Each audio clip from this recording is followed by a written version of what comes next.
Paano kung mabilis lumabas ang tamod mo? May mag-asawa talaga na nagkakaroon ng issue dahil palagi na lamang nauuna o natatapos na si Dudong.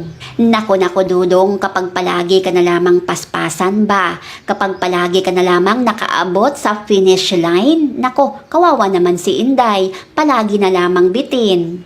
Oo, tama ang narinig nyo. Talagang lagi na lamang bitin si Inday. Hindi man pinapahalata ng mga babae.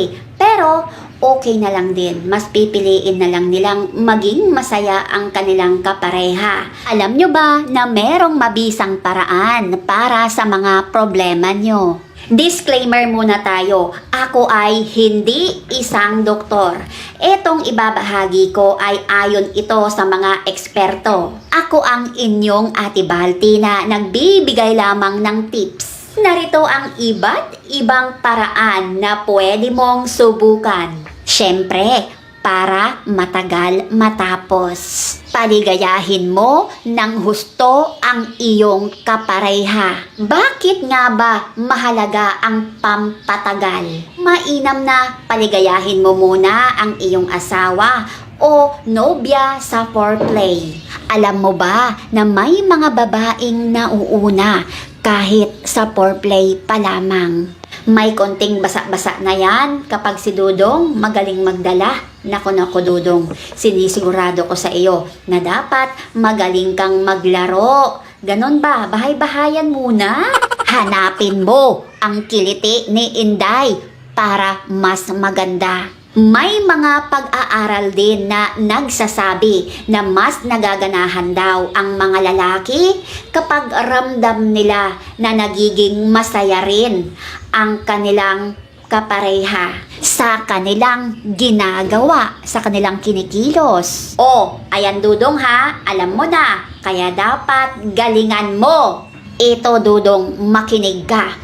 Huwag kang manggigil. Alam nyo ba, ayon sa mga eksperto, na ang pagkagigil ng isang tao ay siyang dahilan na laging nauuna o mabilis matapos. Kailangan mong mag-relax at suwabing galaw. Kapag ramdam mo na ayan na, malapit na, mag-relax ka lamang. Huwag manggigil at isipin mo na huwag muna. Maaaring nasarapan ka ng husto sa panggigigil, pero alam mo ba na ito ay panandalian lamang? Ito pa, ayon ito kay Dr. Willie Ong. Kapag ramdam mo na ayan na, malapit na, kunin mo, pisilin mo. Dapat maramdaman mo na merong konting sakit. At para mapigilan ito, magbilang ng ilang segundo. Pwede na yung 10 seconds. Ayos na yon. Ayon kay Dr. Willie Ong, ang premature ejaculation, ito ay isang tao na mabilis matapos. Mabilis niyang matagpuan ang kanyang happiness. Yung mabilis niyang matagpuan ang kanyang happiness ba? Ganon. O, ayan Dudong ha, alam mo na kung paano, ano ang lunas dyan. Talagang kung minsan talaga, hindi talaga maiiwasan na yan ang pagtatalunan o yan ang issue ng mag-asawa. Dahil palagi na lamang nakakaramdam ang isang babae ng pagbitin. Siyempre, kahit sino din naman, di ba, malulungkot talaga si Inday. Kaya ayan Dudong, pwede mong i-apply yan sa simpleng paraan lamang. Hindi mo kailangan gumastos. Huwag kang mahiya na tanungin ang iyong asawa kung ano ang nais niyang gawin pagdating sa inyong happiness na dalawa.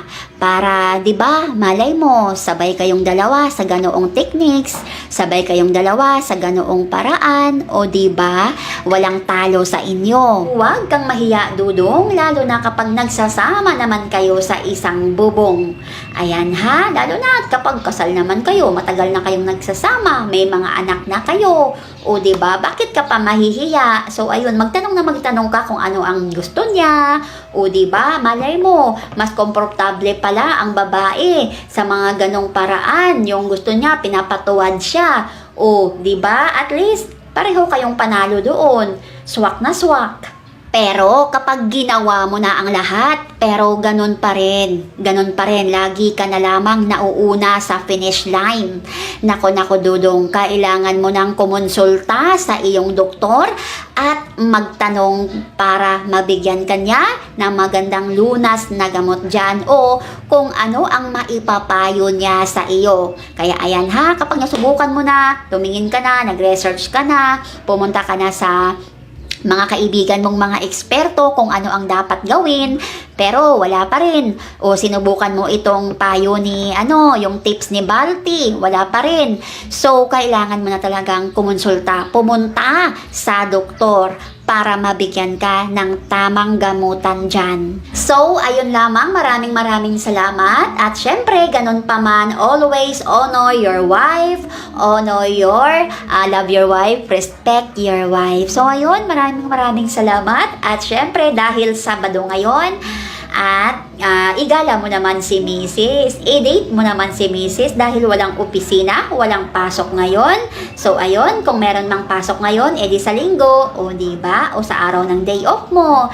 Kailangan so once in a while ay dinidate mo rin ang iyong kapareha. So ayun, kung meron mang kayong mga anak, walang problema yun, maiintindihan yan nila. Sinasabi ko sa iyo na magiging masaya ang iyong misis kapag ginawa mo iyan. O kung tamad ka naman na lumabas ng bahay, pwede naman na pasalubong na lamang sa kanya. O diba, yung balot, yung mumurahin lang, masaya na yung mga babae. So anyway, ayun lamang ang ating tips na ibabahagi ni Ate Balti mo ngayon. So, sa mga hindi nakakilala sa akin, my name is Balti. Pwede mo akong tawaging ate, ganon, or kahit ano pa man. So, ayun lamang. Kung hindi ka pa nakapag-subscribe, please i-subscribe mo na yan at i-click mo na rin ang bell para ma-notify ka sa aking mga bagong video. Bye-bye!